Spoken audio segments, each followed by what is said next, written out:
So today we're going to continue and we're going to look at better remote learning, focus on time boundaries, expectations, and simple procedures.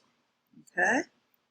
Our aim: how can we use grammar strategies to improve our writing in marking period 2? Same aim as yesterday, but we're moving on with that. Our content objective: I will be able to review expectations for marking period 2, analyze resources for grammar, and apply strategies to my writing. So, you remember that yesterday we started to go over this tool to revise and edit, revise using ARMS and edit using the acronym CUPS. ARMS stands for add, remove, move, substitute, and CUPS is capitalize, usage, punctuation, and spelling. But now we're going to go on to an agreement, a contract that I want to have with you guys for the rest of this school year, okay? So I'm going to go to that, and I'm going to pause this right now and get us over there.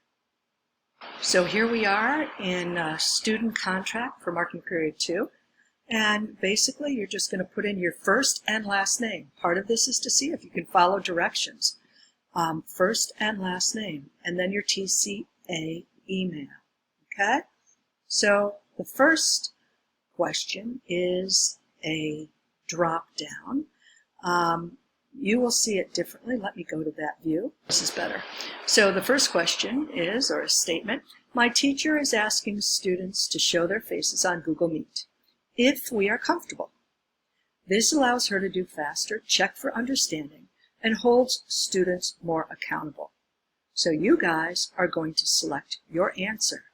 It's either I understand why she is asking me to do this, but I'm not willing to show my face, or I just don't want to do it, or I have a personal reason for not showing my face, but we'll talk with Miss Farber privately about it, or yes, I am willing to show my face. Hopefully, you guys will be selecting that. The next statement is, my teacher is asking me to participate verbally or in the chat with academic language every class period. Academic language simply means you're using appropriate language for the setting.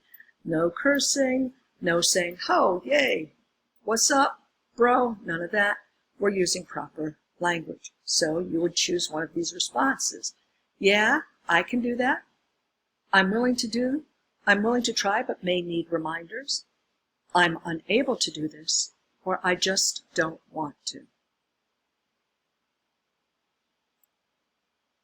The next statement is, reviewing and then redoing assignments is a good way to learn from my mistakes, improve my understanding, and increase my grades. Whenever I see a grade lower than blank %, I will redo the assignment. So you're going to put in a percentage that works for you. If I see something lower than 85%, or 75%, or 65%, or I refuse to retake anything. Okay? In order to grow my brain, I must learn from my mistakes. One way to do this is to click Rewatch in Edpuzzle when answering questions. I can also look at my answers afterwards, learn what I got right and wrong, and then retake assignments.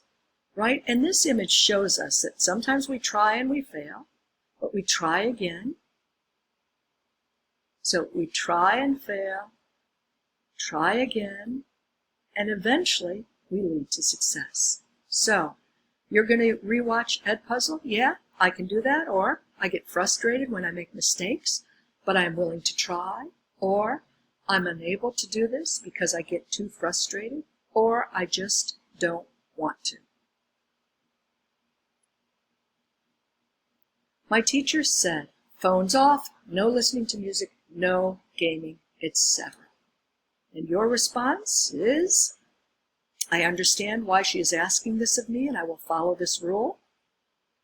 I understand why she is asking this of me, but I will not follow this rule. I don't understand why she is asking this of me, as I am always on task and I always get 100%. Okay? So once you do that, you're going to submit.